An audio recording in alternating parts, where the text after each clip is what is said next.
Welcome to the final presentation for 2023 for I-CCEW. Very exciting. This is a terrific turnout. Have a room full of people supporting our teams, from friends to family to coworkers and colleagues to other students. It's terrific that you're here to help support the teams and hopefully learn a little bit about the projects as well. This has been a really special year. I think as we come up to the end of 2023, I think we can now reflect it's been a special year and a special semester. Look at some of the highlights. Completion of our second round of the Mind cohort in Tulsa, working with some amazing social entrepreneurs and some old friends as well who participated in that program, but really helped accelerate and create some enthusiasm around their topics and the things that they were working on, and really cemented I-CCEW and as a representative of OU Tulsa as a real force for good and entrepreneurship in the Tulsa community. So it was a terrific program and a terrific outcome. I'm really looking forward to seeing what happens with those projects that were launched out of it. It's a special semester because it's a continuation of a new track that we've had. Well, it's track been going now for about 2 years, focused on due diligence support. And we've worked with nearly every venture capital fund in Oklahoma. But this semester is special. We actually branched out and did due diligence on behalf of a fund-of-fund investor based in Austin who happened to be an alum of the program, and really helped us expand our capabilities in essentially consulting for a more broad set of investors across the country, and helped us build a new muscle in that area. So it was a special area of work for our venture capital track and our due diligence track this semester. It was special, I think, because we got to work with some really old friends. So with our SOBA team working on behalf of Dr. Radhakrishnan, who helped us 12 years ago start our Software Business Accelerator program. So to have him come back as a client was terrific and special.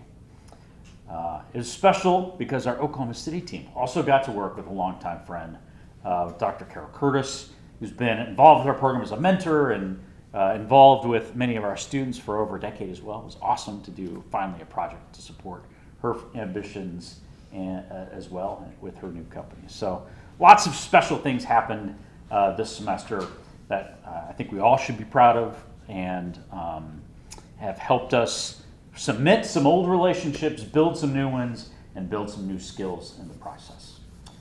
So terrific semester. Let's now see some of the outcomes. We have a couple of presentations for you today. We have our a little preview, not a preview, a post view of work from our Norman teams as well as our Oklahoma City presentations. Let me turn to Cass. Yeah, so our Norman presentations were a couple weeks ago. If you weren't able to attend, those will be on our YouTube in the next few days, weeks. But we like to give you just a taste. So our Agile product design team worked this semester with actually an OUHSC professor, Dr. Michael Busanel, on a technology that they are working on with a product design component. So we have a couple of them here today. Selena and Adesh are going to talk us through their presentation, give us just a quick pitch before the OKC team presents. So I will hand it over to them.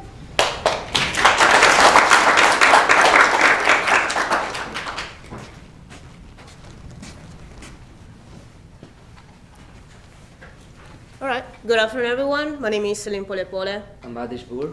And we are part of the APD team, and we work with Excel with Dr. Busanel. And our client approached us with this issue. 50% of his research participants lie about their smoking habits. So together with Dr. Jeffers and Dr. Wayne came up with Excel, which is a carbon monoxide breath detector. And the APD team spent the semester improving on the already existing design, while also building a business model. Carbon monoxide breath detectors can be utilized for accurately measure smoking habits, but also to help reduce the number of tobacco-related deaths. In the US, smoking is the leading cause of preventable deaths, with 400 80,000 people dying yearly for smoking. And researchers in the tobacco field are trying to address this issue, but the other problem is that people lie. According to APD survey, 64% of smokers lie about their smoking habits, which is detrimental for research purposes and effectiveness. That's why, according to APD survey, 88% of researchers in the tobacco field are utilizing carbon monoxide breath detectors such as Excel to accurately study the effect of smoking on the human body. So, as Celine mentioned, our clients already managed to make a working prototype of Excel. The prototype initially did its job. It got the user CO levels and provided it to the users and the researchers. The role of the EPD team was to develop on this, make the outer case so that it can finally be presentable for the market. This is the final prototype.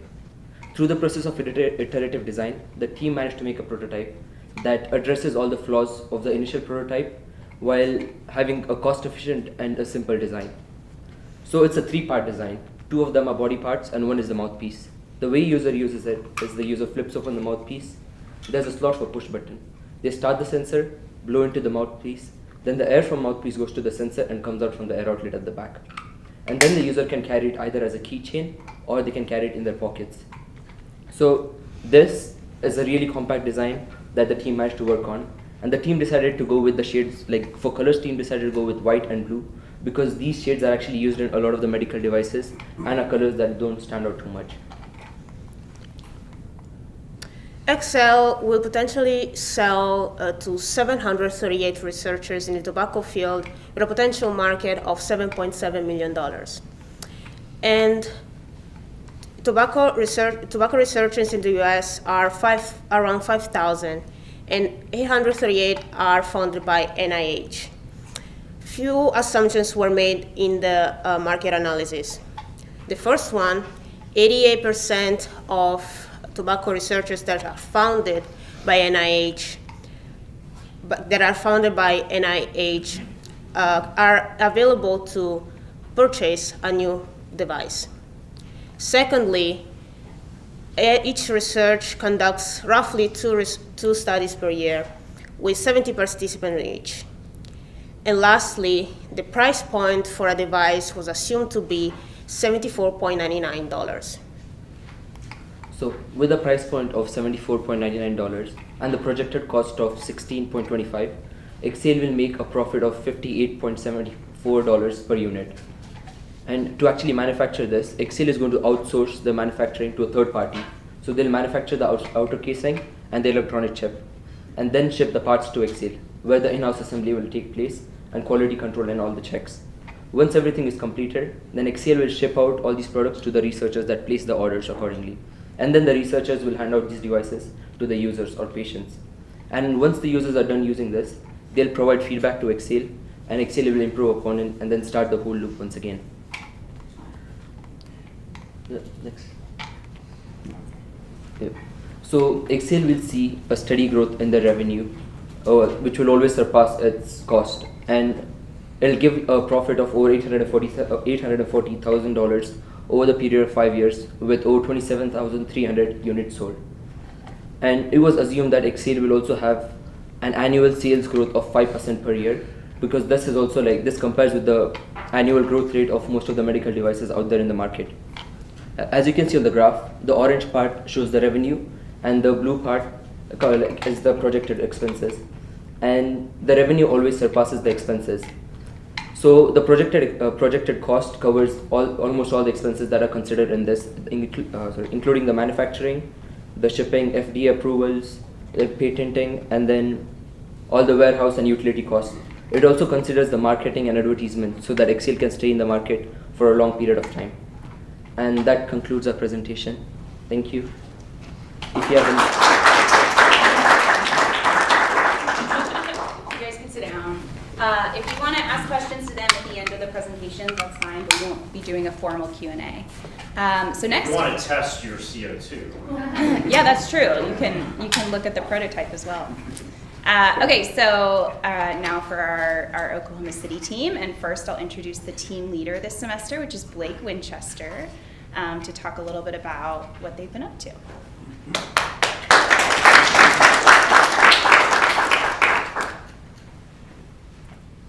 so much, Cass.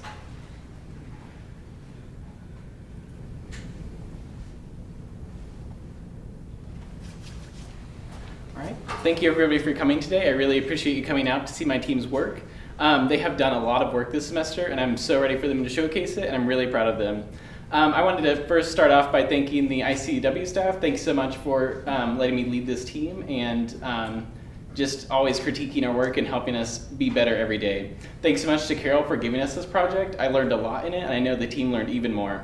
And I also want to thank my fellow Madison for guiding me and helping me be a great team lead. And finally, I'd like to thank my team so much for their hard work. They came to a lot of last-minute meetings. They scheduled some crazy interviews and were really persistent this semester. And they have done a great amount of work, and I'm just really proud of them. And I'd like to hand it off to the team to present their presentation. Thanks so much.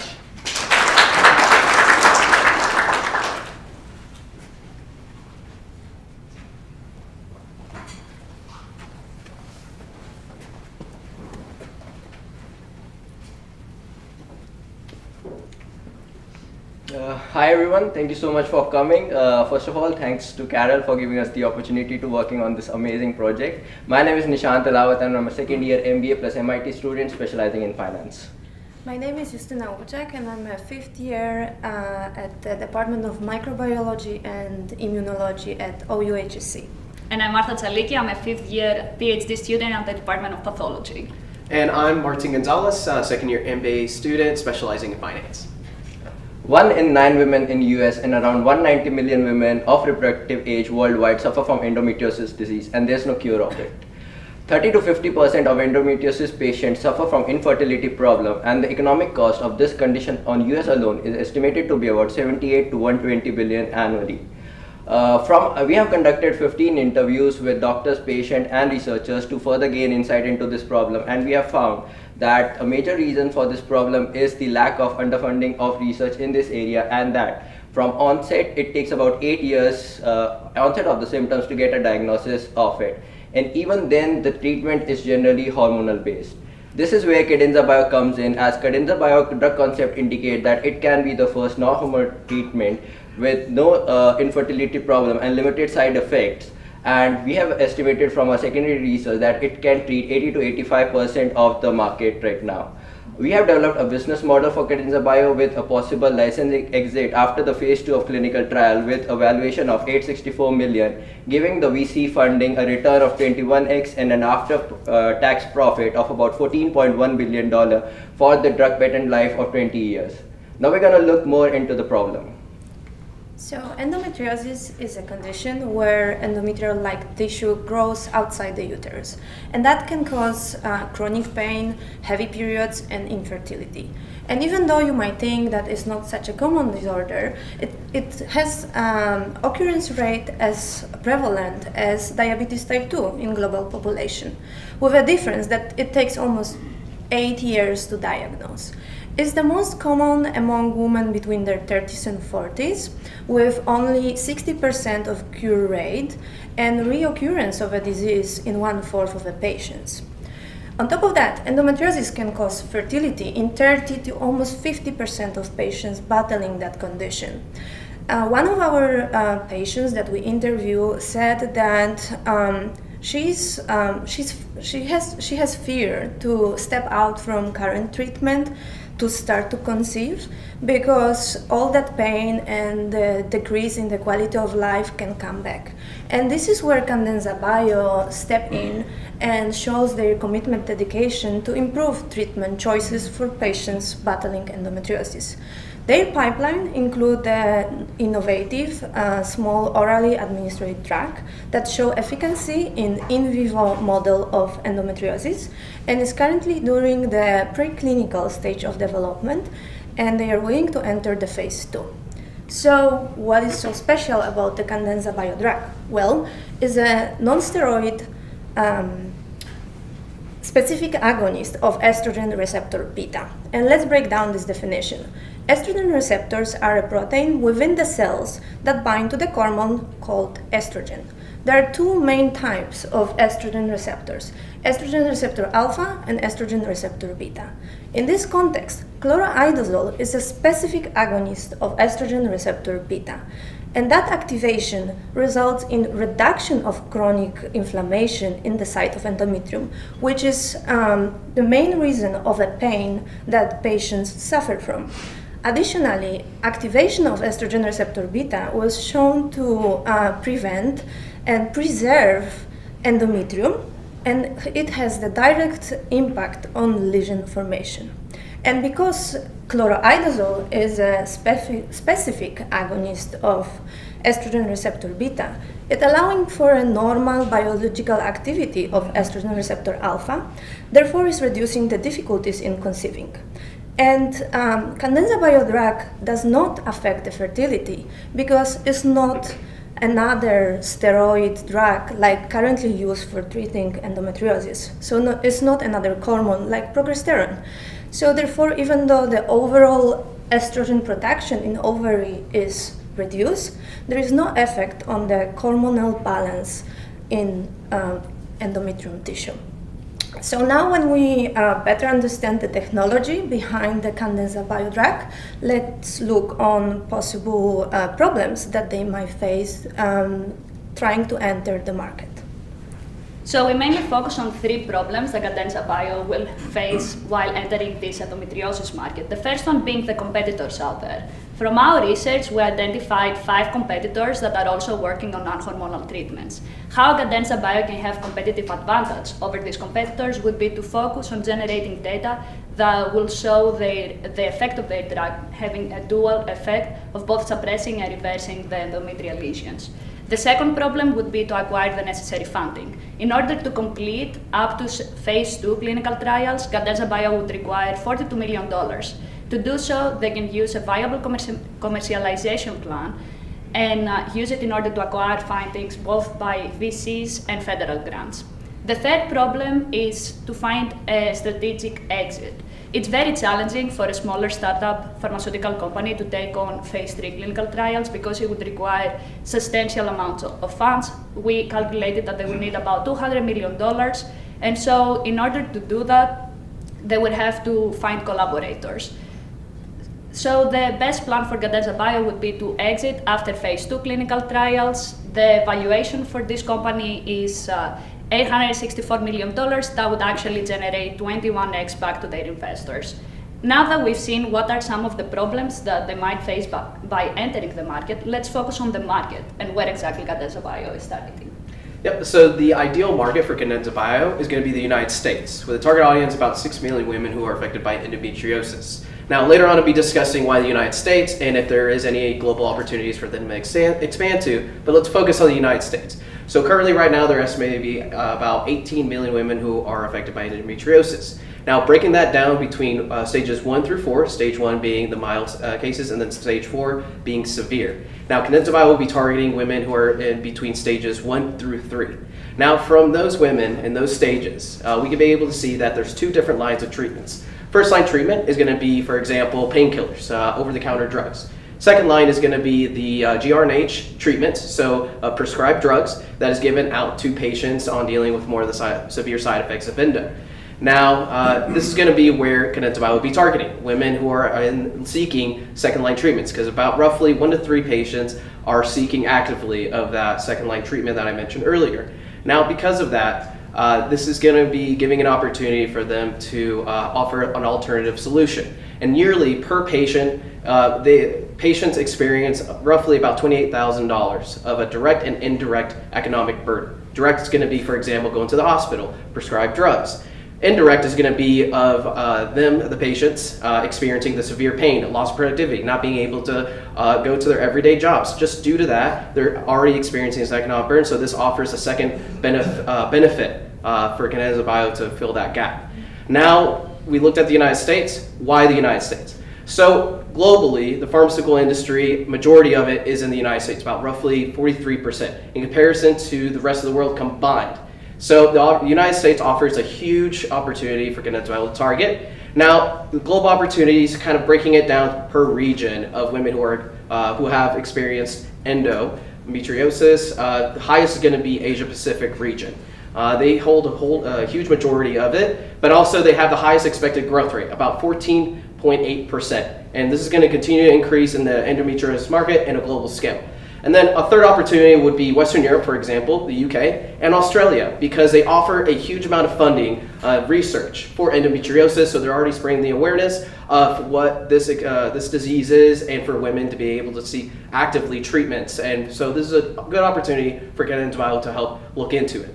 Now, we already seen what the market is. Now, what is the competition currently ongoing right now? So the main competitors in the clinic right now would be painkillers, that would be followed by oral contraceptives. The second line of treatment would be more harsh hormonal treatments, or the last resort would be surgeries. But from our research, we identified that there are 5 companies right now in the pipeline that are generating therapies that are non-hormonal. So this is a direct challenge for Cadenza Bio. We were able to conduct interviews with 3 out of these 5 companies, and what we found is that most of them are working on non-hormonal treatments that are actually not affecting fertility, and most of them are actually targeting inflammatory pathways. This is very beneficial for Cadenza Bio because not only the treatment is targeting inflammation, but it's also targeting the lesions, which is the source of the disease. And the 2 main takeaways that we received from these interviews is that they all are planning to exit after phase 2 because it's going to be a financial burden for a smaller company to take on phase 3 clinical trials, or they are planning to collaborate with a bigger pharmaceutical company. And the second takeaway is how they are going to follow the progression of their treatment during these clinical trials. Some of them were planning to conduct MRIs during these clinical trials or ultrasounds. So now that we saw what is the competition out there, let's see what are some of the paths that Cadenza Bio can take after they complete phase 2 clinical trials. We came up with 3 solutions. One is a licensing agreement, which in this case will be the most favorable. And this is so because it will generate the highest revenue, and it will accelerate the entrance of the treatment into the market while opening global markets. Some of the disadvantages may be that they will lose some of the executive power on decisions, but they will be able to maintain all the intellectual properties. Compared to the other 2 plans, that would be the joint development or acquisition, where they will lose partial or whole power over the intellectual property. So these are some of the companies that we did research on, and they have actually worked on endometriosis treatments, and they have worked on bringing some of these treatments into the market. Let's see what would be the business plan now for Cadenza Bio. Yeah, now that we know what the market look like and what the competition is, so how Cadenza Bio can make money out of this. With a licensing exit after the phase 2 of clinical trial with a valuation of 864 million, which is heavily based on the assumption that 6,000 per patient per year would be the revenue cost of the drug when it goes into the commercialization stage, which is based on 3 factors. A, the economic cost, which is about 12,000 per patient per year, and the second is the similar sort of price point for the competitors that are right now, and the competitors that are coming along the way are also thinking on the similar price point. And having that price for the drug in the commercialization stage with an estimate of getting a 5% of the target market starting from the year 1 of the commercialization, they would be the pharma would be able to generate revenue of after-tax profit would be 319 million, giving about 21 million of royalties back to the Cadenza Bio, and the investment money from the VC that is invested till round 2 trial would be 40 million, and they would be getting a 21x return out of this. Still, after phase 2 trial, the FDA approval possibility rate is about 44%, and that is the reason, but it is still a pretty good probability going forward. And now let's look at what the financial for the Cadenza Bio would look like. We predict year-to-year growth of 52.1% once it goes into the commercialization in 2034. Starting that, it will be able to have an after-tax profit of 14.1 billion, given the fact on the similar sort of assumptions that we discussed about, and the NPV of the project with the discount factor of 25%, given that it is in the preclinical stage. So it's fairly good to assume that discount rate is about 8.3 million, and an internal rate of return is 29%, which shows that it is a very profitable project to pursue further.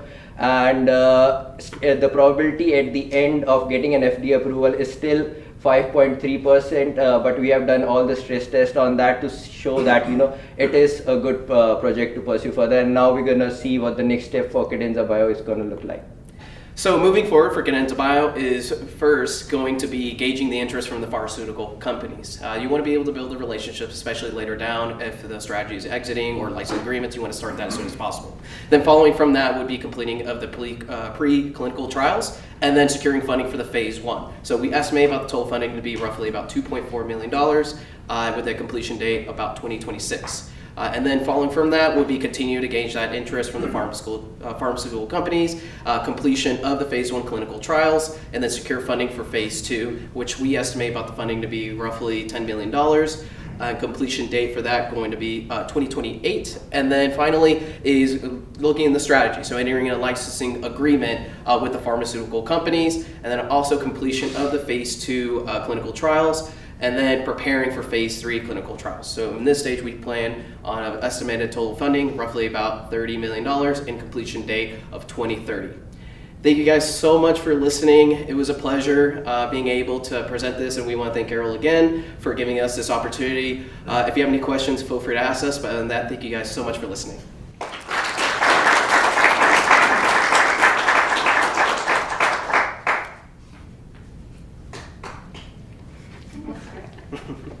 It's a great job. Thank you so much. This is really important work, and it really helps me personally a lot. And I will continue to think about Cadenza's strategy.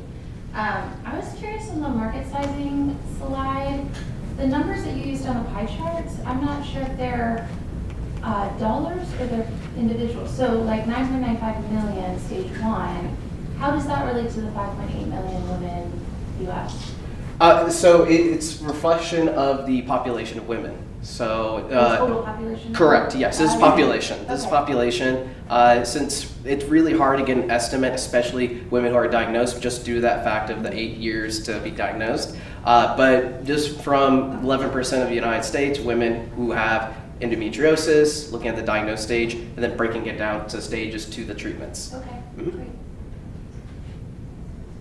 I'm curious about physician perspective on the stroke on non-hormonal therapies versus hormonal, where they lie on their opinions, because I'm sure there could be other contraindications for non-hormonal therapies. So we conducted interviews with several physicians and nurse practitioners, and they all believe that having a treatment in the market that would not affect fertility is the most favorable path to go, because these women, they are during their fertile years, and when like the quote that Justina gave, when they want to have a baby, they need to stop taking these hormonal treatments. So that means that the symptoms unfortunately would come back.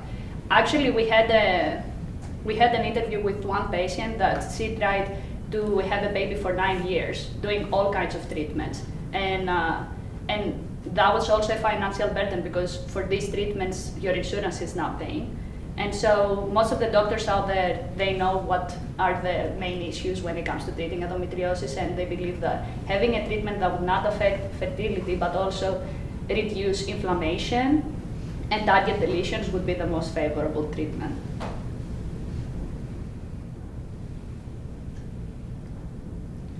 I have another question. Of course. Anybody else can ask questions too, but you mentioned, I think Martha, you mentioned ultrasound and MRI at some points in the trials. As you guys know, I mean, diagnosis is a huge barrier right now. Women aren't diagnosed well. Are they finding that innovations in ultrasound and MRI are better able to detect the lesions today than ever before? Is that why it's an endpoint? So they didn't really explain it. Actually, I can give you the details. It was Jacinta that is doing MRIs Okay. for their second clinical trials, and Sur 180 is doing ultrasounds. Ultrasounds now are a little bit cheaper, and keep in mind that Jacinta is in Europe, Sur 180 is in US. Yeah. So the costs are going to be different. But I think they can track the lesions using these two techniques. Okay, that's great. Yes. What's the biggest assumption you made or the riskiest assumption you made as part of the model? Yeah, thank you so much for that question. It's a really important one because the whole financial model is built on the assumptions, and the three main ones is the most riskiest one is the discount factor, because it is in the preclinical stage. You never know how to discount that. And the another one is when they go into the market, what would be the market they would be able to capture and what would the price be. So having those three assumptions is the main one, and that's why we did a stress test on that. Let us show you the result of that as well.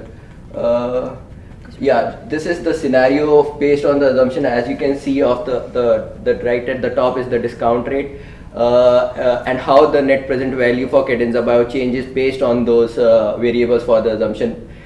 The base one is the one that the model was based upon, but the optimistic one would give obviously the more positive result, while in terms of pessimistic, having let's say the discount factor is for 40%, would take the NPV to the negative 7.9 million. So we have done the stress test on almost all the major assumptions, and we still feel that it is a very profitable and valuable project to pursue further.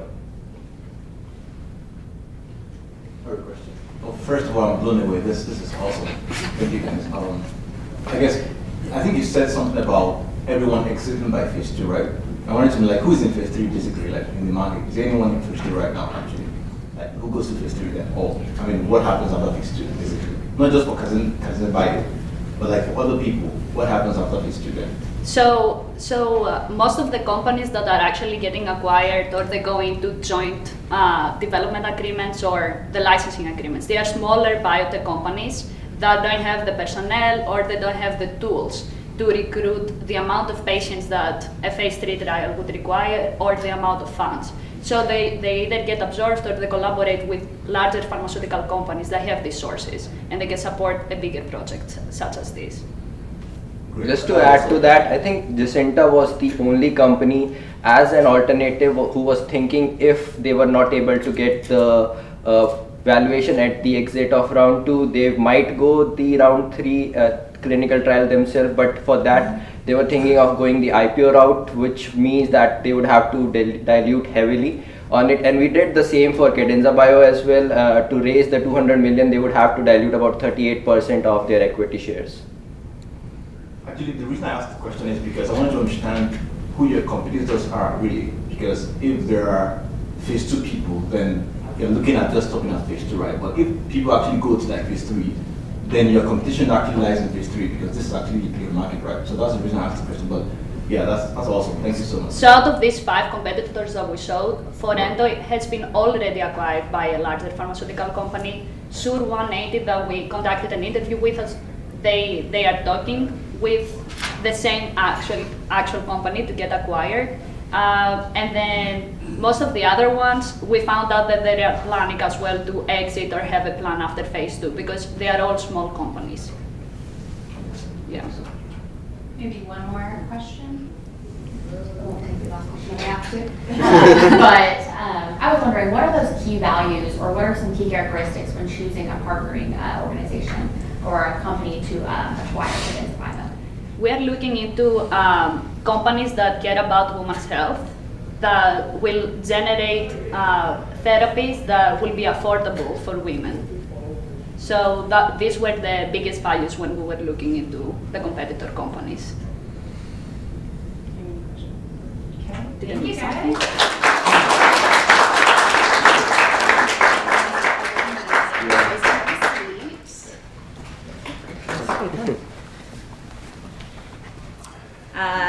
Before you go, any other announcements from Cadenza? We closed our round. Close the round. Amazing. Phase 1 underway. 2.4 million raised. 2.44. Yes. There we go. Amazing. Well, yes, thank you so much for that presentation. Hopefully you got just a glimpse of how much work they have put in this semester, and feel free to stick around and talk to them after as well. We like to wrap up each semester's final presentations by announcing our incoming cohort of interns and also our incoming team leaders who are selected from this semester's team. So I'll quickly read off their names. Feel free to wave or applause. So first up, we have Ini Adewanmi, we have Andrew Haskell, Catherine Fox, Michael Hagi, Jacob Dyke, Christina Soboleva, and Adarsh Udasi. So actually this is one of the larger cohorts we've had, which I think speaks to this team and the work they've done and the marketing that they did. So we're excited to have multiple teams next semester in Oklahoma City. And then leading these incredible teams will be some amazing interns. So we have Nishant Alawat and Marta Saliki. So come back and see us in late April, early May, and you'll be able to see the projects that these two teams work on. Thank you so much for attending. Feel free to grab more food or just hang out and talk. Thank you.